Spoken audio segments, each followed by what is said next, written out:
को आत्मोपदेश दिया और बड़ी सावधानी से आप सुनिएगा। संपूर्ण भागवत का सार है महाराज। इसीलिए महात्मा में जो है इस कथानक को जो है स्थान मिला है। ऐसे ही प्रथम स्थान नहीं आता है, कुछ न कुछ जीवन में तपश्चर्या करनी पड़ती है, परिश्रम करना पड़ता है। आपके जीवन में कोई ना कोई ऐसी आइडेंटिफिकेशन होनी चाहिए जिससे आप प्रथम बनो।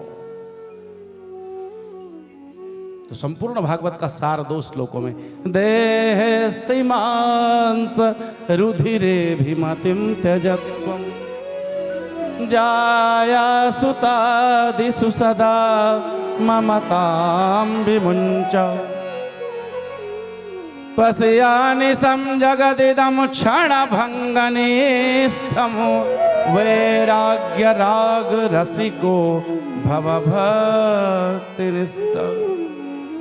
धर्मं भजस्व सततं त्यज लोकधर्मान् सेवस्य साधु पुरुषान् जहि कामतृष्णाम् अन्यस्य दोष गुण चिंतन मासु मुक्त्वा सेवा कथा रसमहो नितरां पिबत्तु।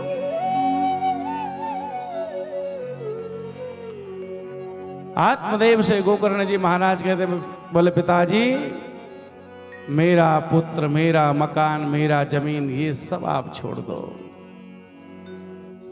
अच्छा देखिए, व्यवहार में हम ऐसे ही कहते हैं, मकान किसका है? मेरा।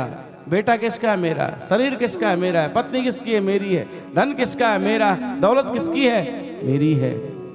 मान किसका है? मेरा। प्रतिष्ठा किसकी है? मेरी है। मेरी मेरी में ये भूल जाते हैं कि ये मेरी नहीं है, ये किसी और की है।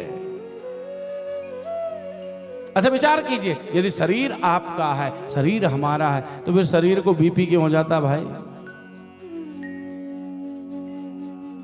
अच्छा शरीर में शुगर क्यों बढ़ जाती है जब शरीर आपका ही है? तो शरीर को फिर बीमार तो नहीं होना चाहिए ना, जब शरीर आपका है। पर शरीर में बीपी बढ़ जाता है, शुगर हो जाती है, शरीर बीमार रहने लगता है। क्यों? क्योंकि शरीर अपना नहीं है। तो संकेत क्या कर रही है कथा? कि जिस शरीर पर हम कब्जा कर बैठे हैं वो शरीर हमारा नहीं, उस शरीर का मालिक कोई और है।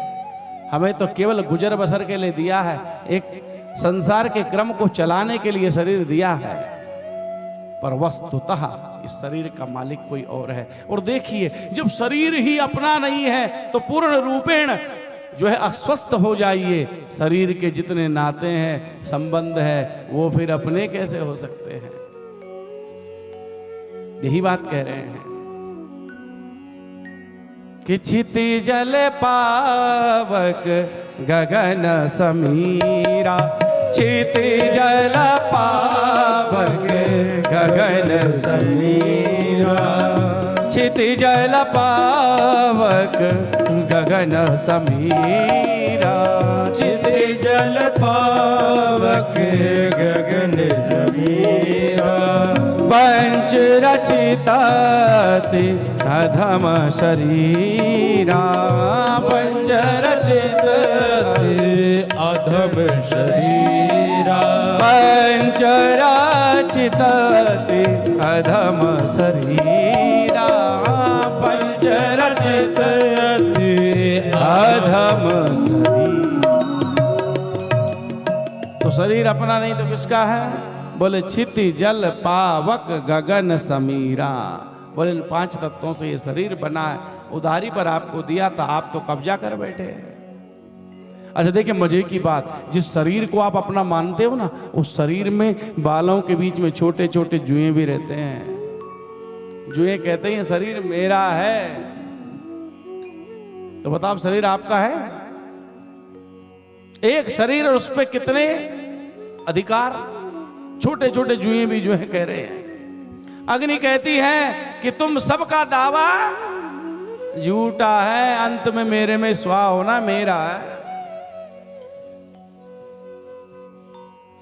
जंगल का राजा शेर कहता, बोले तुम्हारे सबके झूठे दावे हैं, इस पर तो मेरा ही अधिकार है।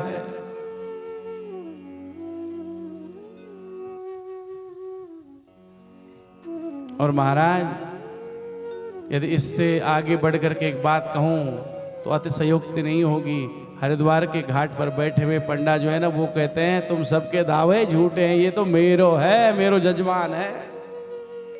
इस पे तो इसकी अस्थि को तो अंतिम में मैंने ही विसर्जन करना है, या को पिंडदान तो मेरे ही द्वारा होना है।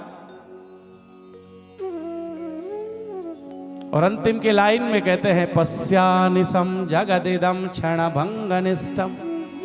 बोले जिस जगत में आपको आनंद आ रहा है ना, वो आनंद कुछ क्षण का है, वो स्थायी नहीं है, अस्थायी है, परमानेंट सॉल्यूशन नहीं है, वो टेम्परेरी है।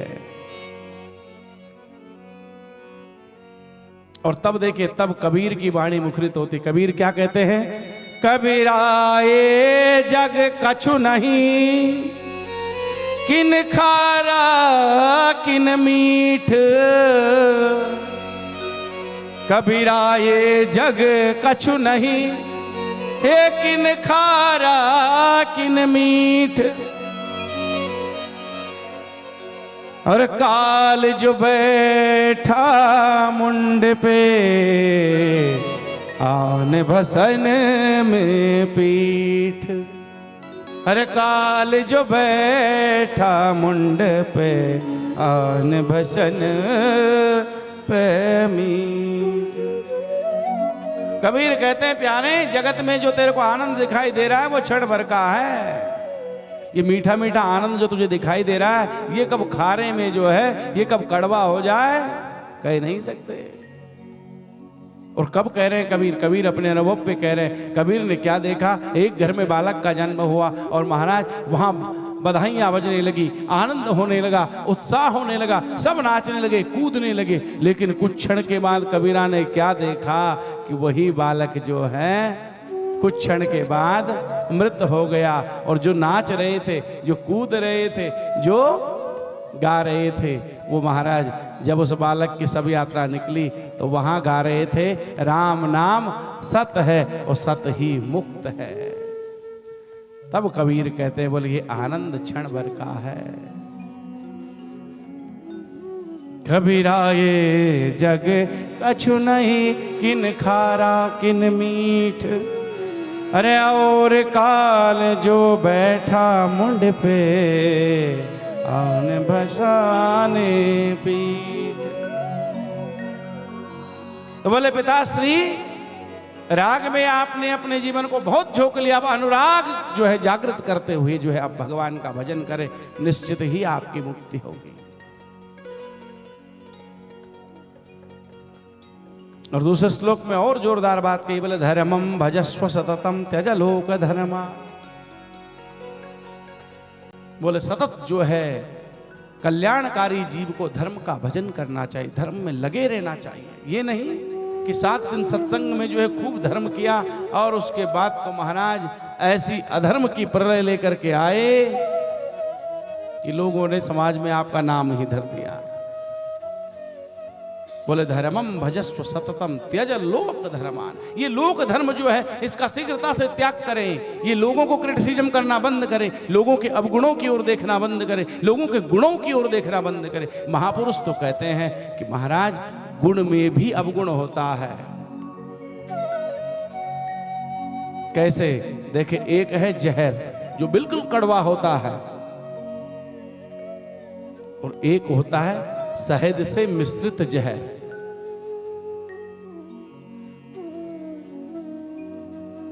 अच्छा, कड़वा जहर पियोगे परिणाम क्या होगा? मरोगे। पर शहद से मिश्रित होकर के जहर पियोगे तो परिणाम क्या होगा? थोड़ी देर के लिए मीठा तो लगेगा, लेकिन प्यारे जहर है वो, उसका पान करने के बाद जीवित तो नहीं रह सकते, मरना तो पड़ेगा।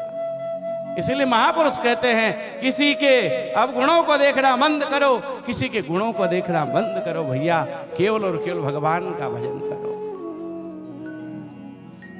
कि धर्मम भजस्व सततम त्यज लोक धर्मान, सेवस्य साधु पुरुषां जहि काम तृष्णा, अन्यस्य दोष गुण चिंतन मासु मुक्त्वा, सेवा कथा रसमहो नितराम पिबत्वम्। और ऐसा आत्मोपदेश दिया महाराज आत्मदेव को गोकर्ण जी ने जंगल में जाकर के भागवत के 10वें स्कंद का पाठ करते हुए भगवत तत्व को प्राप्त हो गए। बोल भागवत भगवान की। इधर महाराज